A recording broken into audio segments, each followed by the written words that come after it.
हरे कृष्ण।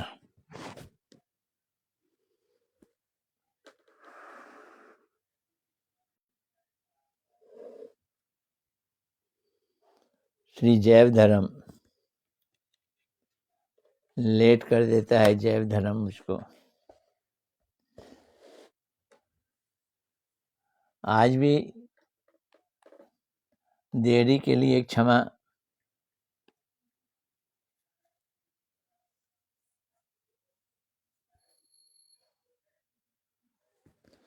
नमो विष्णुपदाय राधिकाय प्रियात्मने श्रीमद्भक्ति वेदांत नारायण गोस्वामी नामिने श्री कृष्ण लीला कथने सुदक्षम औदार्य माधुर्य गुणैश्च युक्तम वरम वरेण्यं पुरुषं महांतम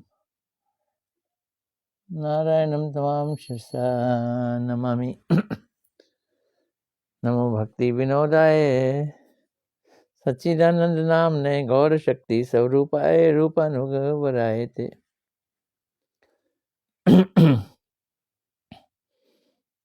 आज 12 तारीख है, एकादशी का दिन है। देव उत्थानी एकादशी। आज भगवान उठे जाते हैं। कौन भगवान? महाविष्णु।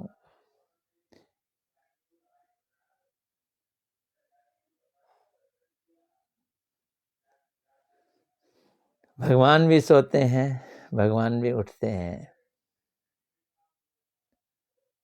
गौर से देखा जाए, बहुत ध्यान से सुना जाए और अच्छी तरह से समझा जाए। भगवान की दुनिया में वो सारी चीज़ें होती हैं जो हमारी दुनिया में होती हैं।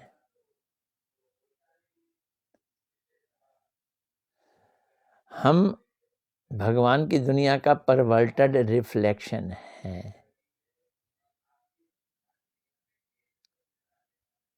पर वहाँ जो कुछ भी है, कुछ नेगेटिव नहीं है। यहाँ हर चीज़ नेगेटिव है। नेगेटिव का मतलब है नष्ट हो जाती है। हमारे यहाँ जो नींद है वो तमोगुण है, लेकिन भगवान के यहाँ जो नींद है वो तमोगुण नहीं है।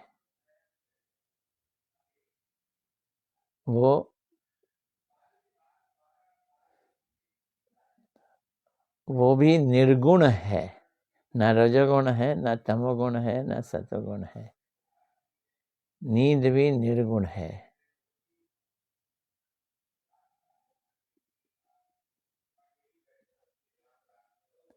तो आज हम जैव धर्म में श्रील भक्ति वेदांत वामन गोस्वामी जी के द्वारा लिखा हुआ, उनके लेख का नाम ही निवेदन है। तो उनका लिखा हुआ निवेदन पढ़ेंगे। उनकी भी भाषा भी बड़ी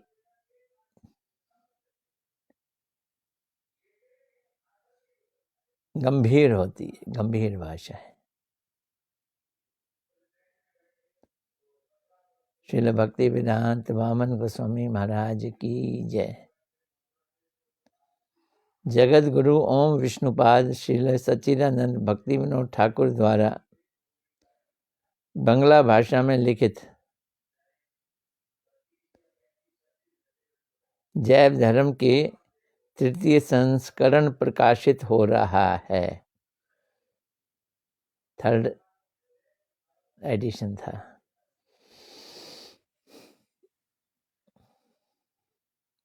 ये ग्रंथ काफी निकला है, लोगों ने लिया है। सभी पाठक वृंद कुछ दिनों से इस ग्रंथ का अभाव विशेष रूप से अनुभव कर रहे थे। इसके पुनः प्रकाशित होने से ये अभाव दूर हो गया। इससे पूर्व इस ग्रंथ के प्रथम एवं द्वितीय संस्करण श्री केशव जी गौड़िया मठ मथुरा से त्रिदंडी स्वामी श्रील भक्ति वेदांत नारायण गोस्वामी महाराज जी के द्वारा प्रकाशित हो चुके हैं।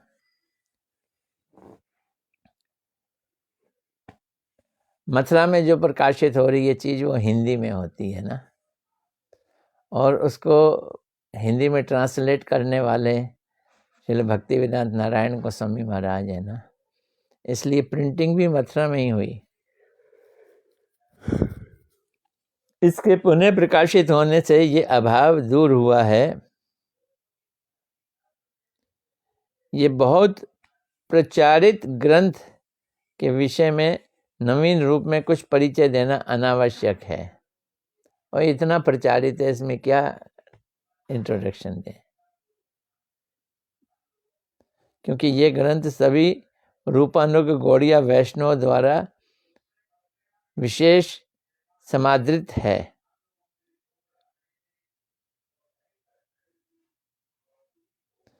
समादृत है, सबके द्वारा आदर किया हुआ है।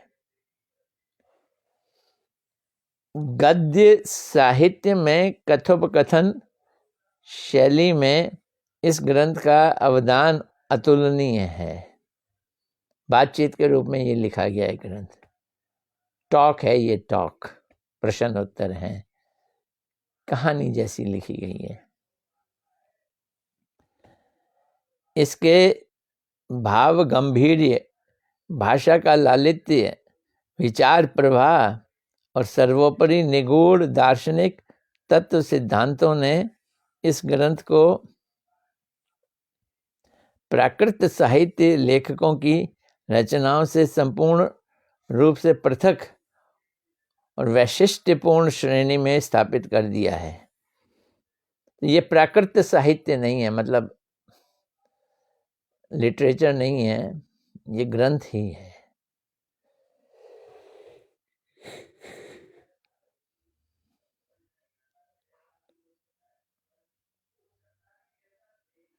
अप्राकृत साहित्य मान सकते हैं, अप्राकृत, ट्रांसडेंटल, अप्राकृत मैंने ट्रांसडेंटल।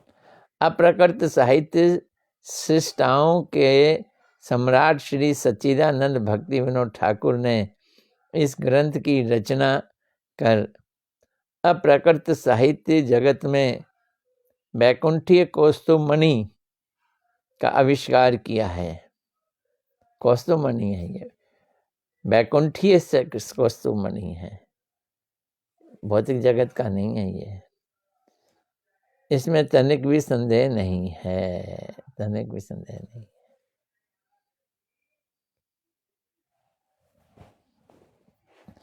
आलोच्य मूल ग्रंथ बंग भाषा में लिखित होने पर भी इसका हिंदी, अंग्रेजी, तमिल, तेलुगु, उड़िया आदि विविध भाषाओं में अनुवाद हुआ है।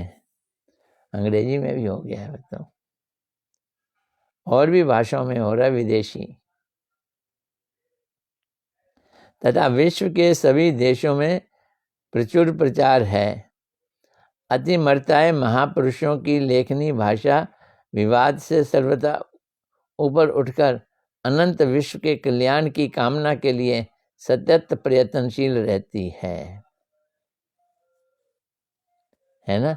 भाषा इनकी साहित्यिक भाषा है, उदार, नैतिक, साधु संत किसी भी भाषा के प्रति विद्वेष की भावना नहीं रखते, और ना ही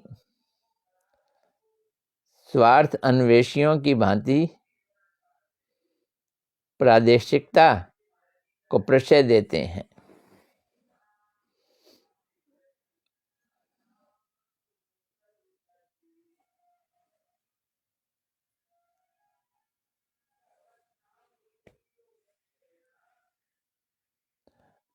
जो दिव्य लोग हैं, सच्चिदानंद लोग हैं, वो संकीर्ण नहीं होते, विद्वेष भावना नहीं होती उनमें। श्रील भक्ति विनोद ठाकुर ने विभिन्न भाषाओं में रचनाएं की हैं, इसमें उनकी उदार नैतिक मनोवृत्ति का ही परिचय मिलता है।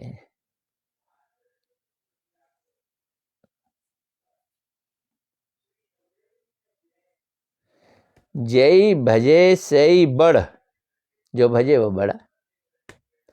अभक्त हीन छार, जो अभक्त है वो घटिया है, हीन छार है। कृष्ण भजने नाही जाति कुल आदि विचार, कृष्ण के भजन में ये नहीं देखा जाता कि जाति क्या है, कुल क्या है, इसका विचार नहीं। देखो, वर्ण आश्रम धर्म है, भारतवर्ष में माना जाता है। ब्राह्मण क्षत्रिय वैश्य शूद्र हैं। ब्राह्मण उच्च ऊपर की जाति है, फिर भी क्षत्रिय आते हैं, फिर तीसरे नंबर पे वैश्य हैं, फिर शूद्र हैं, स्त्री हैं, पुरुष हैं। ब्राह्मण क्षत्रिय वैश्य शूद्र से भी हटकर जो लोग हैं वो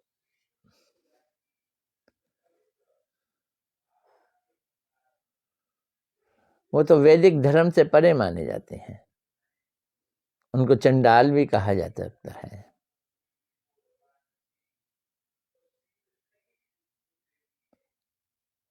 लेकिन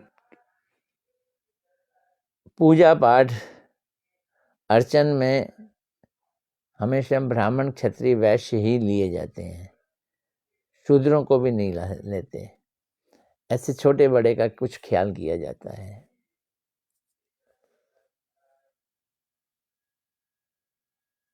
नियम है कुछ, यज्ञ करना है, हवन करना है, तो उसके लिए ब्राह्मण ही होना चाहिए, जिसे मंत्रों का ज्ञान हो वही होना चाहिए। लेकिन एक भक्ति जो भगवान के पास ले जाती है, जो सबसे ऊंची चीज है, जो यज्ञ से, पूजा पाठ अर्चन वगैरह इन सब से भी बहुत ऊंची है, वो सबके लिए अलाउड है, उसमें रोक टोक नहीं है। यही ये कह रहे हैं, ये सभी सनातन शास्त्रों में सर्वत भावेन स्वीकृत हुआ है। क्या? कृष्ण भजने नाही जाति कुल आदि विचार, कृष्ण के भजन में जाति कुल आदि का विचार नहीं है। अर्थात जो भजन करते हैं वो श्रेष्ठ हैं। कितने श्रेष्ठ हैं? वो ब्राह्मण से भी ऊपर उठ जाते हैं।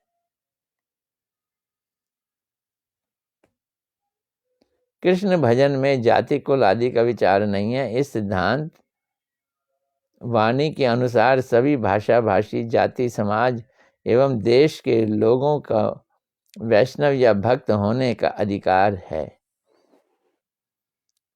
ये सभी सनातन शास्त्रों में सर्वतभावेन स्वीकृत है। अतः प्राकृत भाषा, प्रादेशिकता, जाति कुल आदि विचार द्वारा वैष्णवता या भक्त भाव को अलग नहीं किया जा सकता है, पार्थक्य नहीं होता है। ये ग्रंथ मानव मात्र के लिए विशेष हृदय ग्राही है। ये दिमाग से ग्रहण करने वाली चीज नहीं है, हृदय से ग्रहण करने वाली चीज है, ट्रांसडेंटल चीज है। ये बात समझनी है हमको अच्छी तरह से, हृदय ग्राही है। विभिन्न भाषा में इस ग्रंथ का अनुवाद हुआ है। बड़ा लोकप्रिय ग्रंथ है। जैव धर्म ग्रंथ में वर्णित धर्म साधारण लोगों की प्राकृत धारणा से सर्वथा भिन्न है। हिंदू होकर भी, हिंदू समाज में रहने वाले भी जो धर्म है उसको समझते नहीं है। हर कोई अपनी अपनी भाषा देता है धर्म की। हिंदू का मतलब भी हर कोई अलग अलग निकालता है। आजकल बहुत लोग अपने को अभिमानित महसूस करते हैं, हम हिंदू हैं, हम सनातनी हैं। पर सनातन की जो परिभाषा, भाषा, जो समझ, जो कहा जाता है, जो प्रचलित है भाषा, वो सब बेकार है, गलत है। तो जैव धर्म ग्रंथ में वर्णित धर्म साधारण लोगों की प्राकृत धारणा से सर्वथा भिन्न है। देह और मन के प्राकृत धर्म कदापि आत्मधर्म के स्थान पर प्रतिष्ठित नहीं हो सकते।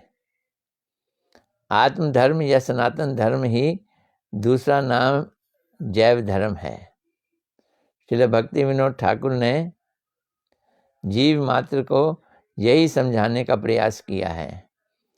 उन्होंने कुकर्मी, कुज्ञानी और कुयोगियों के अधर्म, छल, धर्म, विधर्म के साथ तुलना मूलक आलोचना के द्वारा सनातन धर्म का वैशिष्ट्य स्थापित किया है।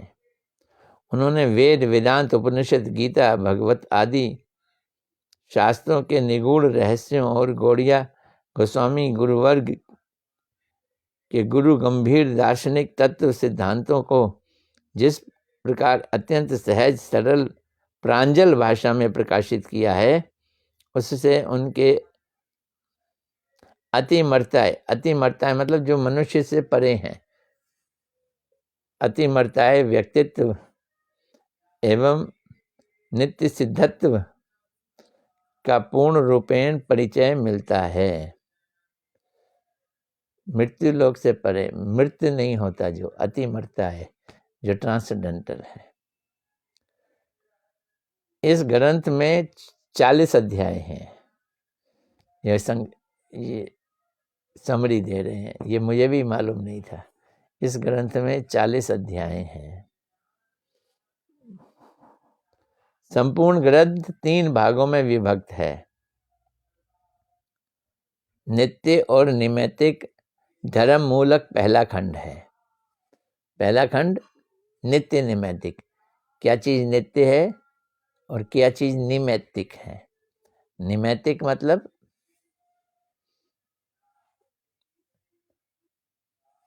किसी कारण से नित्य ट्रांसफर हो जाए, बदल जाए, वो निमित्तिक बन जाता है। निमित्त से निमित्तिक हो जाता है। हाथ आपका ठीक ठाक है, कोई उसमें गंध नहीं है, मिट्टी के तेल के पीपे पे हाथ रख दो, फिर सूंघो, क्या हुआ? मिट्टी के तेल के निमित्त से अब वो दुर्गंध हो गया, गंध खराब हो गई।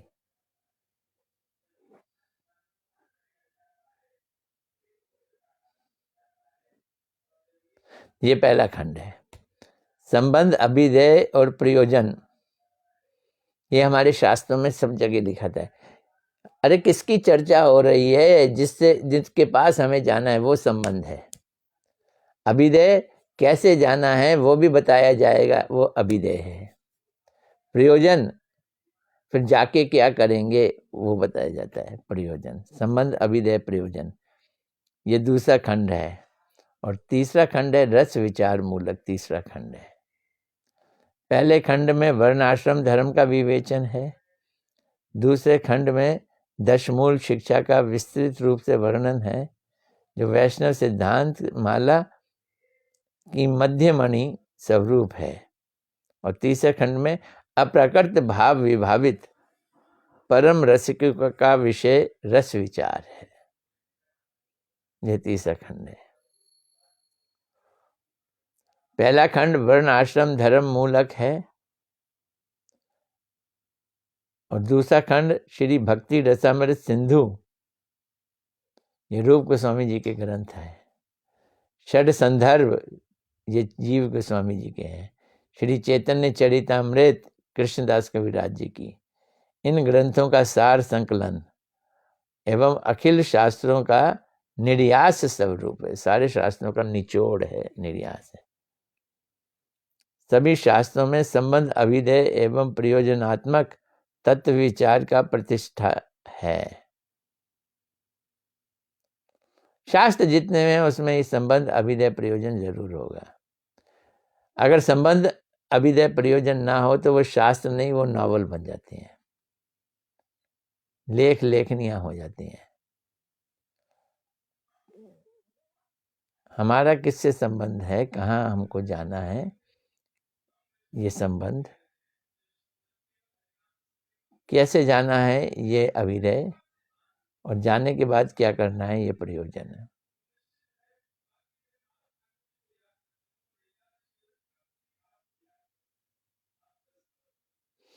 तो सभी शास्त्रों में संबंध अभिधेय एवं प्रयोजनात्मक तत्व विचार का ही प्रतिष्ठा होती है।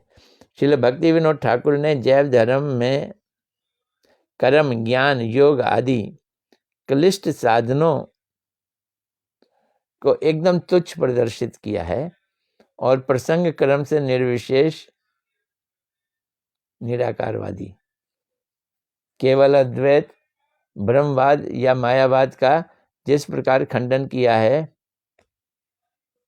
उससे विशुद्ध दार्शनिक जगत उन्हें चिरदिन कृतज्ञता के साथ स्मरण करता रहेगा।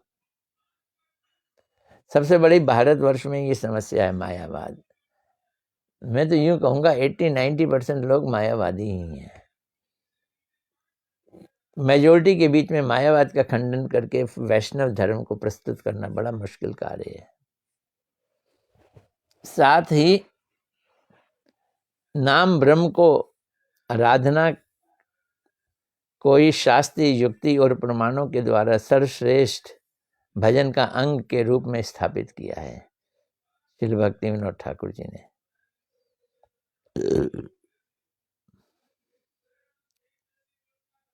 श्री भक्ति विनोद ठाकुर ने भक्ति साधकों के कल्याण के लिए 10 मूल शिक्षा की अभिनव पद्धति का आविष्कार किया है। ये भक्ति विनोद ठाकुर जी का ही खोज है, 10 मूल। आगे पढ़ेंगे तो पता चलेगा क्या है।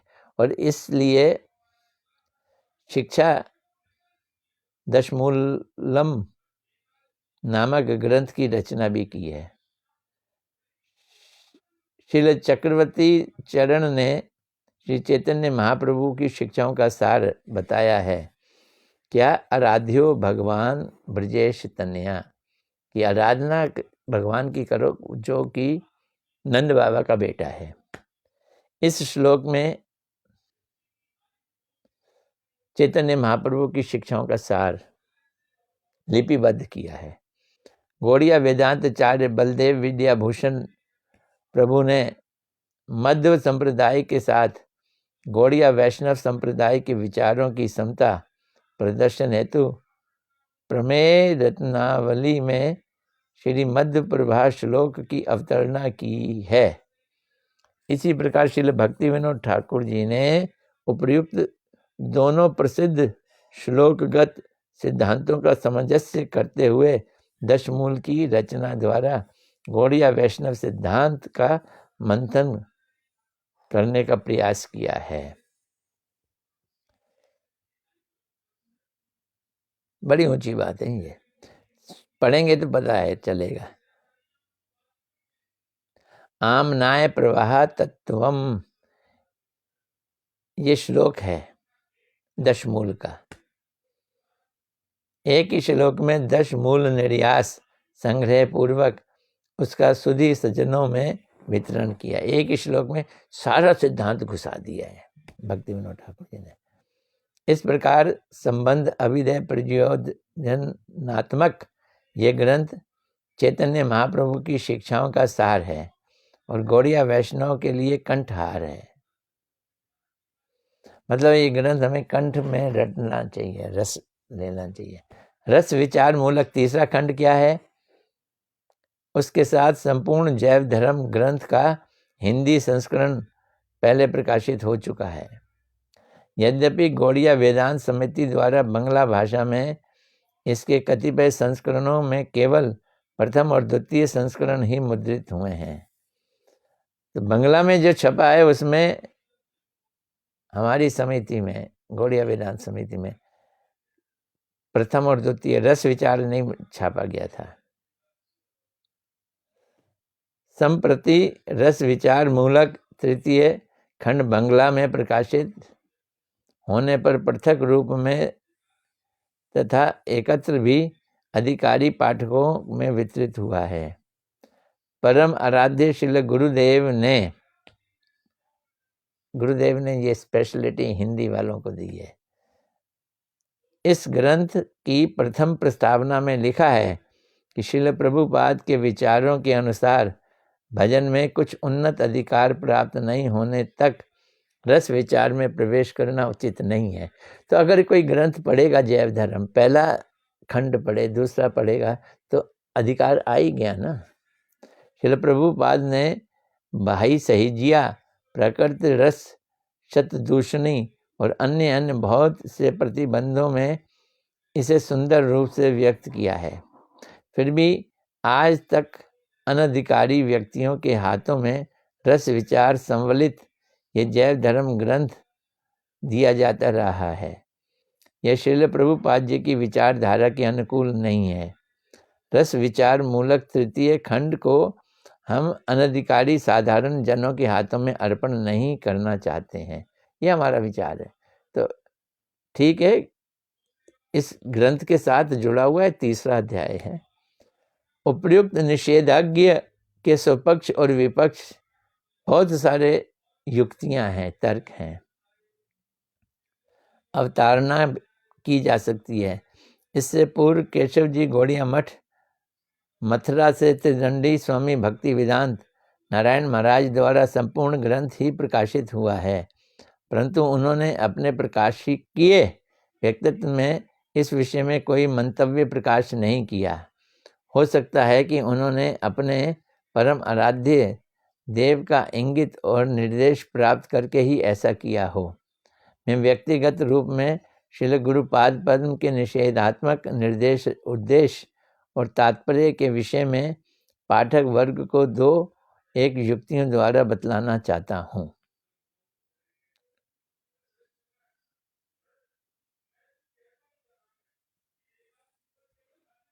परम आराध्य श्रील गुरुपाद पद्म ने अपनी गुरुदेव श्रील भक्ति सिद्धांत सरस्वती ठाकुर प्रभुपाद जी की विचारधारा के अनुसार साधन भजन के विषय में अधिकार निर्णय पर अधिक जोर दिया है। साधन भजन जब तक उन्नत अधिकार प्राप्त ना हो जाए तब तक रस विचार में प्रवेश करना किसी भी साधक के लिए अनुचित है। यानी ये हम ग्रंथ खोल दें, सीधा रस विचार पढ़ने लग जाएं, ये ठीक नहीं है। शास्त्रों का ऐसा निर्देश है। सभी शास्त्र संबंध अभिदय प्रयोजनात्मक और विधि निषेध मूलक होते हैं। साधु गुरु वैष्णव आचार्यगण शास्त्रीय विधि निषेधों का भली भांति पालन करते हुए शास्त्रों की यथार्थ मर्यादा स्थापन करते हैं। वे अपने दिव्य जीवन चरित्र द्वारा भजन क्षेत्र यथार्थ रूप में मार्गदर्शन करते हैं। साधक जन उनका पथ अनुसरण कर्तार्थ होते हैं।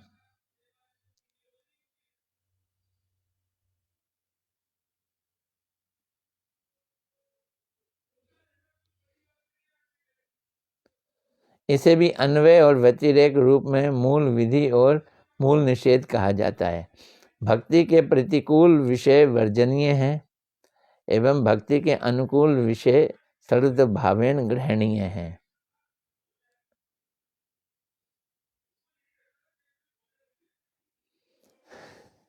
सारे शरणागति में ऐसा ही कहा गया है।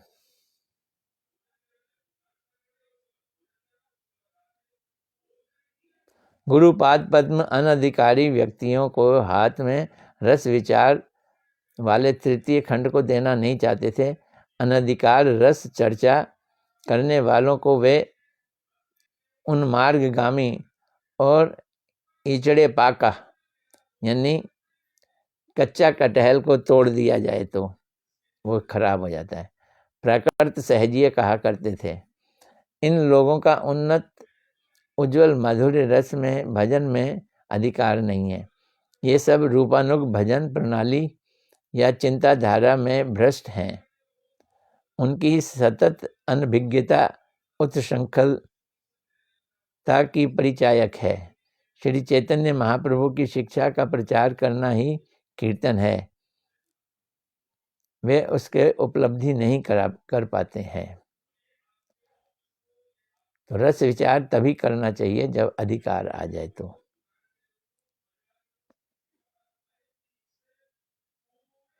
साधन भजन में जिस चलो आज लेट हो गया, आज इसको यहीं लेते हैं, कल इसको आगे वाला लेंगे। हरे कृष्णा कृष्णा कृष्णा हरे हरे, हरे राम राम राम हरे हरे।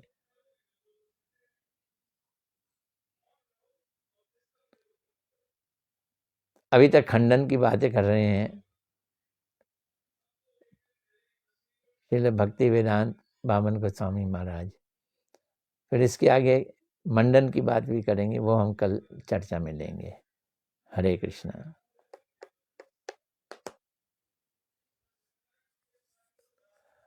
आज तो कोई आया ही नहीं, एक जना आ गया, मीना जी आ गई। हरे कृष्णा। जो लेट आए हो पहले से सुन लेना, आज मैं भी लेट हो गया, क्षमा चाहता हूँ।